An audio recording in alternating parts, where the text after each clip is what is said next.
Hi everyone, কেমন আছো সবাই? আজকে সবাই খুব ভালো আছো, আমিও ভালো আছি। ওয়েলকাম টু সুজ ব্লগ। তখন রেডি হয়ে নিয়েছি, বেরোচ্ছি। তো যাবো হচ্ছে ধর্মতলা, আমার একটু কাজ আছে ওখানে ব্যাংকে। দেন ওখান থেকে কাজ কমপ্লিট হলে শুরু করে চলে যাবো হচ্ছে বেহালায় রিয়ার বাড়ি। তো যাচ্ছি একটা কারণে। আর তার আগে হচ্ছে ধর্মতলা যেহেতু যাবো, মিস্টার হাজার নিউ মার্কেটে মিস্টারের টিফিনটা আমি নিয়ে যাচ্ছি। তো ওনার ফার্স্টে টিফিনটা দেবো, দেন ধর্মতলা ব্যাংকে কাজ হবে, দেন ওখান থেকে যাবো বেহালায়। তো চলো আজকের ব্লগটা আমি দুপুর থেকে স্টার্ট করছি। তো সারাদিন ব্লগটা দেখতে থাকো তোমরা, খুব মজাদার, খুব ইন্টারেস্টিং হবে। তো চলো এখন বেরোই।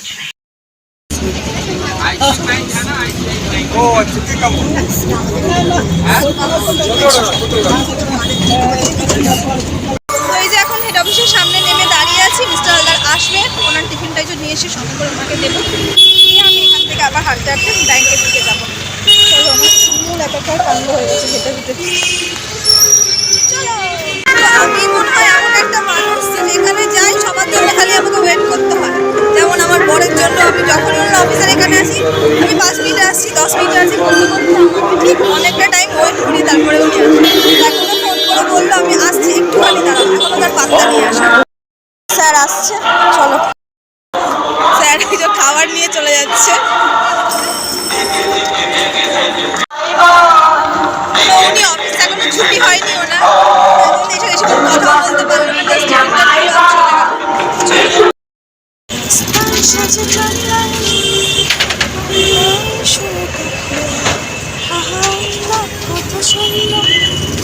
এখন আমাকে রাস্তা ক্রস করতে হবে, আর এখানে তো সিগন্যালের কোনো এই নেই, দাঁড়িয়ে থাকতেই হবে। হচ্ছে এসবিআই ব্যাংক, তোমার এই ব্যাংকের কাজ। চলো, আর ওটা দিয়ে ঢুকতে হবে ব্যাংকে।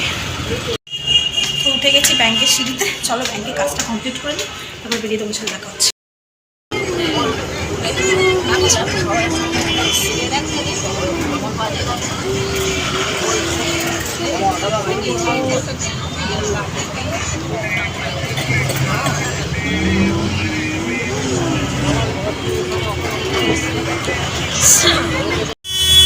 বাসে ওঠার পর 1 ঘন্টার বেশি দাঁড়িয়ে জাস্ট বসার চেষ্টা পেলাম।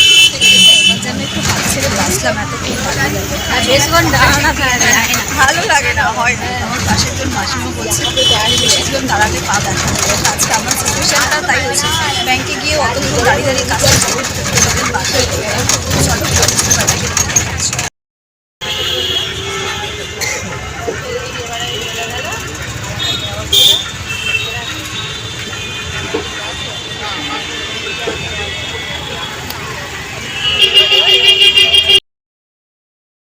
বরিশা হাই স্কুলে এখানে কিছু একটা প্রোগ্রাম হচ্ছে, বইমেলা বসেছে। হচ্ছে তরুণোদয় স্কুল ভেতরটা, স্কুলের মধ্যেই বইমেলা বসেছে। ও স্কুল যখন বইমেলাতে বসেছে, দেখা যাক সন্ধ্যাবেলা যাওয়ার সময় একবার ঢু মেরে যাবো। বইমেলা মানেই বই প্রেম, বই গল্প। চলো বাড়িতে যাই তাড়াতাড়ি করে। তো এখানে একটা নতুন দোকান খুলেছে, ভাবছি এখান থেকে তবলুর জন্য কিছু একটা নিয়ে যাই। তো চলো, ওপেনিংটা মনে হচ্ছে এই দিকে, দেখা যাক। তো এখানে অর্ডার দিলাম হচ্ছে একটা পনির প্যাটিস্ট, আর দিলাম হচ্ছে একটা রসমালাই পেস্ট্রি। দুটোই পার্সেল হবে। হ্যাঁ, নতুন খুলেছে না দোকানটা, খুব বেশি দিন হয়নি মনে হয়। তো এই দোকানটা এখানে নতুন খুলেছে, এখানে অনেক কিছুই রয়েছে, কেক, পেস্ট্রি, সব কিছু। এটা ঠিক রিয়াদের বাড়ি যেতে যেতেই মানে সৌরাস্তার একটু এগিয়ে দোকানটা।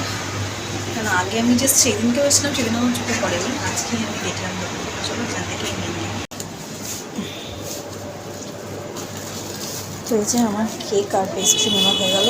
দোকানটা যেহেতু নতুন লঞ্চ করছে, তোমরা সবাই এসো একদিন করে খেয়ে যেও। বলে দিলাম এটা দেখা যাক, তবুকে গিয়ে দেবো, সে খেয়ে কি বলে এটা কেমন কি ফ্লেভার দোকানটা। সেদিনও এসেছিলাম এই টাইমটাতে, পুরো ফাঁকা ধুধু করছিল, আর আজকেও তাই। মানে এদের এখানে যখনই আসি, যেই টাইমে আসি না কেন, চারিদিক সবসময় ফাঁকাই থাকবে।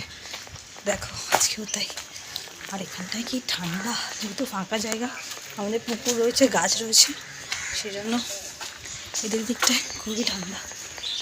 চলো, আর এদের বাড়ি নিয়ে নতুন করে আর কি বলবো, সবসময় ফাঁকা, গুটগুট করছে। তারা মনে হয় আজকেও ঘুমাচ্ছে, দেখি ডাকি। দেখ আজকে দরজাটা খোলা আছে, আসলে জানে তো আমি আসবো, তার জন্য খুলিয়ে রেখেছি। কিরে, এদের দরজাটা খুলে রেখেছিস?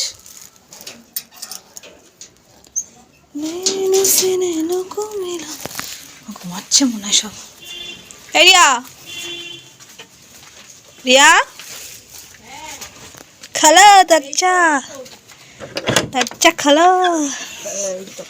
এই তো তো এরা সবে খাওয়া দাওয়া করে ব্যাচেলাররা রেস্ট করবে, আর সেই সময় আমি এসে হাজির।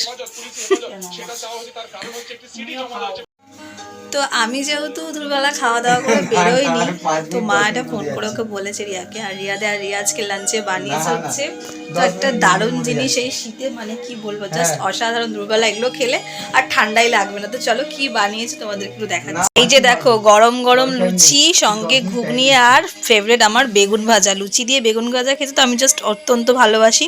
তো চলো আমি এখন এটা খাওয়া দাওয়া করি। তো খাওয়া দাওয়া করার পর অনেকক্ষণ বসে দুজনে গল্প আড্ডা সমস্ত কিছু করে এখন বাড়ি ফেরার পালা। আর সন্ধে অন্ধকার হয়ে গেছে দেখো। আর রিয়াদের এখানে যা ঠান্ডা, আমি খাওয়া দাওয়া করে একটুখানি বসে গল্প করছিলাম, মানে আমার আর বেরোতে ইচ্ছা করছিল না ঠান্ডার মধ্যে। তো চলো এবার বাড়ি যাই।